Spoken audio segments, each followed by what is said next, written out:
In this video, I want to talk about the factors that affect the rate of a chemical reaction or how fast that reaction occurs.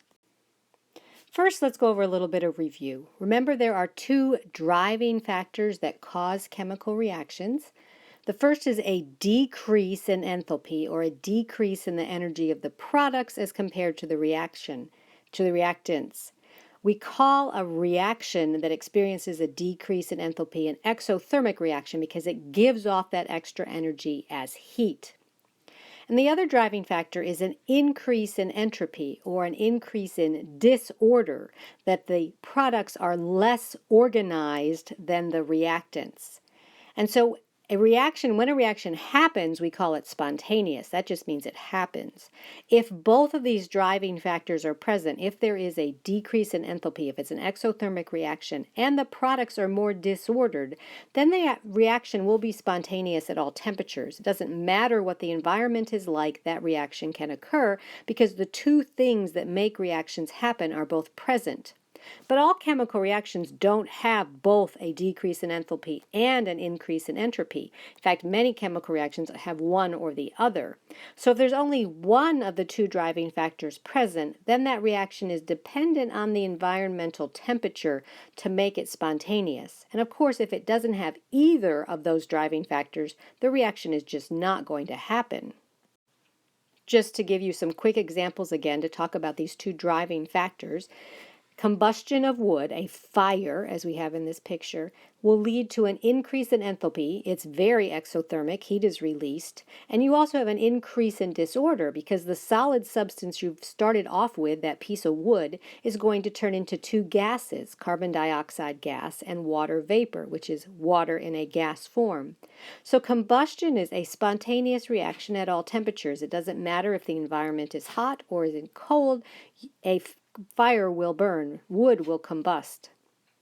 In contrast, another situation, which is not quite a chemical reaction, but we do have a change of state, is when ice melts. So the melting of ice has a decrease in enthalpy because the products have more energy in them than the reactants. The liquid water has to have, as a solid water, has to absorb energy, take it in order to create the liquid water. So it has a decrease and an increase in enthalpy, but there is an increase in disorder because a solid becomes a liquid, and as solid moves to liquid or liquid moves to gas, that is increasing disorder. So melting ice is a reaction that is spontaneous only at high enough temperatures to allow that environmental extra heat energy to move into the solid water. It's not going to happen, it won't be spontaneous at low temperatures. So these are just two examples again of how these driving forces work together to make things happen. So let's look at how fast they happen.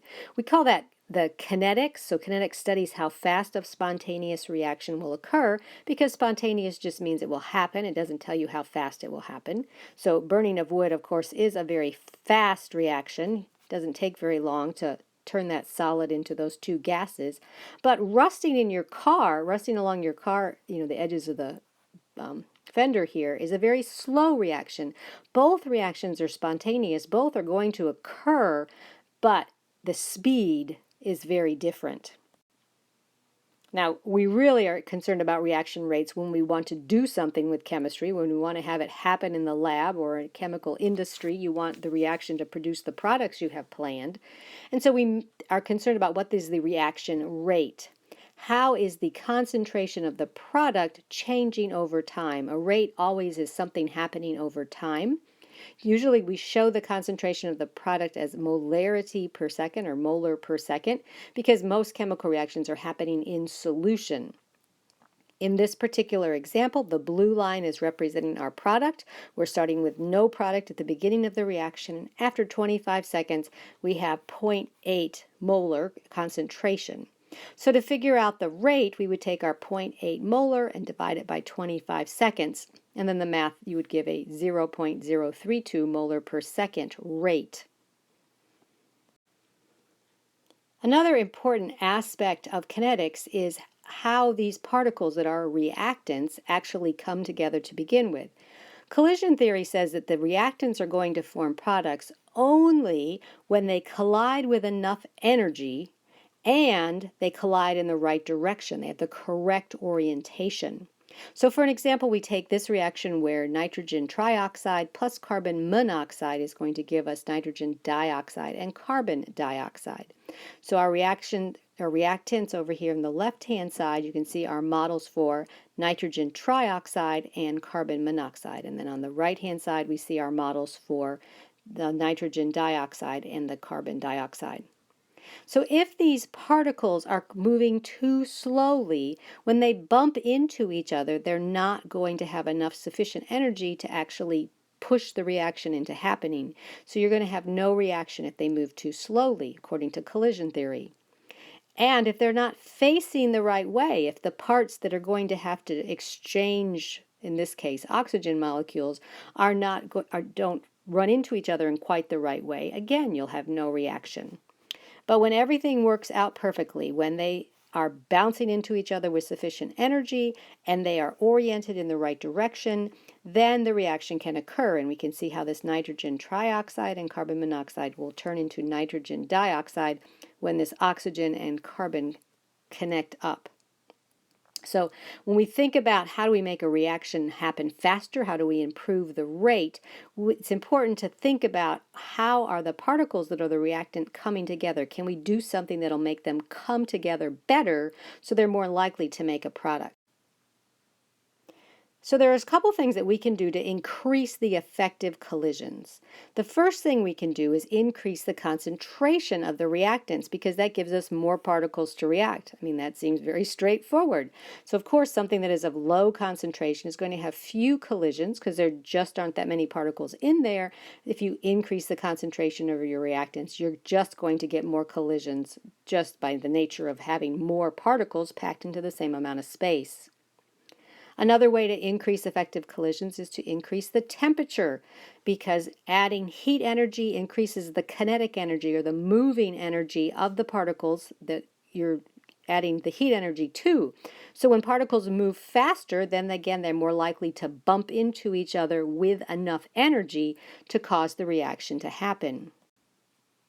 You can also increase the surface area of your reactants, which gives more places for the chemicals to react. In example A here, we've got a solid piece of blue in the center, so the surface is just going to be what's on the outside of this solid piece. The particles in the middle of that solid piece are not going to be able to react with those red particles. But over in example B, you can see how our blue particles have been made into many small pieces, and so that gives you more space on the outside, more surface that can interact with the red particles. So increasing the surface area by taking a solid and turning it into a powder is one of the ways that you can get, or to putting it in solution, and one of the ways you can increase the rate of reaction. And then the final way to improve your reaction rate is to add a catalyst. A catalyst is a substance that increases the rate of the reaction without becoming part of the reaction itself. So it's not part of it, it doesn't get affected. You can put a catalyst in and then pull it out undamaged at the end of the reaction. But what catalysts do is they lower the energy of activation because every reaction, even an exothermic one, needs a little bit of energy to get going. It needs a little bit of a push. And we see on this energy diagram our energy of reactants here on the left-hand corner and then the energy of the products on the right. So it's an exothermic reaction. Our products have a lower energy than our reactants. But under normal circumstances, we have to add this much activation energy to get going. Whereas the green line shows you that with a catalyst, you only need a little bit of activation energy, and so the reaction is much more likely to occur because you don't need that big of a push to get started.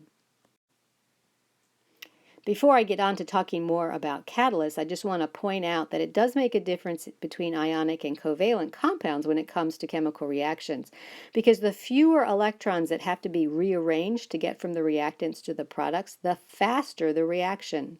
In general, ionic substances that are in aqueous solutions or dissolved in water react quickly, and we have used a lot of these in class this year because they produce very quick chemical reactions, and so that's helpful when you only have one class period to do lab. By contrast, covalent substances, which is what we are made of as human beings, we are made of covalent substances, also known as molecular substances. Well, covalent substances typically need a catalyst to react quickly, and your body is full of catalysts. We call them enzymes, and they are proteins that make things happen. They help the chemical reactions that you need to stay alive occur inside your body. Just as an example, hydrogen peroxide, H2O2, will decompose into water and oxygen. That's a spontaneous reaction, but it happens very slowly. So that bottle of hydrogen peroxide that you bought 5 years ago is no longer quite so full of hydrogen peroxide as it sits in your bathroom cabinet. It's got a lot more water in it. But if you add a catalyst, you can get something like this where you can see that oxygen coming off in just, a big gaseous cloud out of the Erlenmeyer flask, because the catalyst can break down that carbon, or can break down the hydrogen peroxide into water and oxygen gas very, very quickly. This, again, is an important thing that happens in your body because hydrogen peroxide is made as a byproduct of some chemical reactions that are part of metabolism, but it's a poison and you don't want it to stick around. So you do have a catalyst in your body to break it down in a hurry. All right, so how does a catalyst work? Well, it increases the effective collisions by holding reactants in certain positions. So it gets them in the right orientation. And then it lowers the activation energy because it weakens the bond through the attraction between the catalyst and whatever the reactants are. So we have a little picture over here that's showing ethane gas reacting with hydrogen on a nickel catalyst. So the nickel catalyst is this sheet of metal.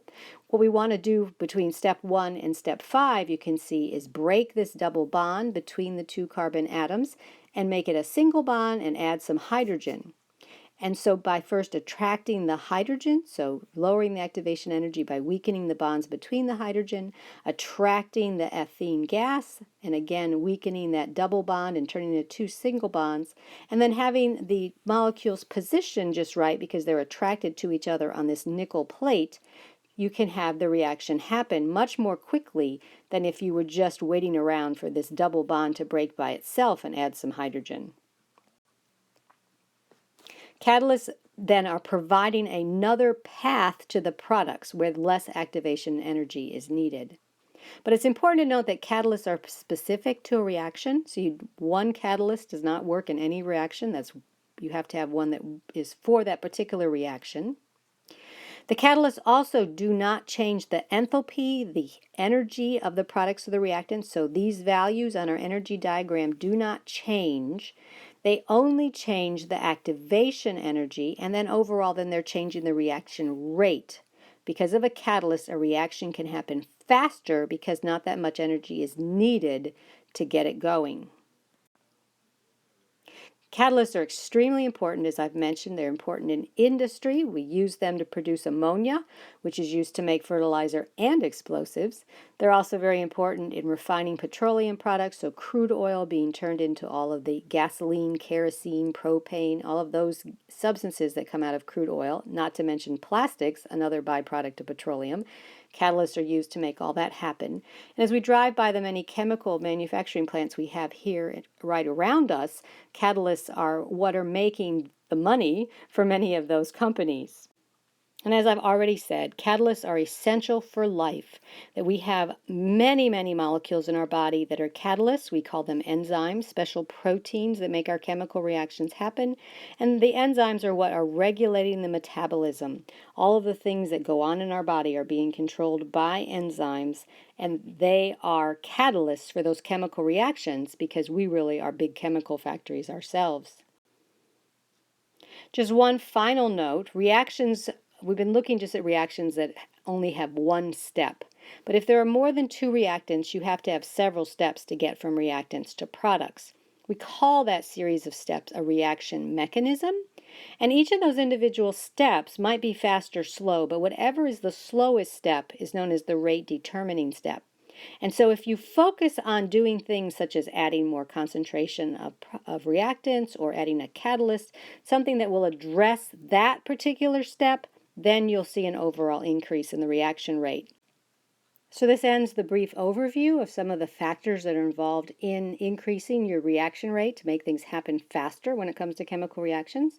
We'll have a chance to experiment with a few of these things when we work the labs in school to help you put this into practical knowledge.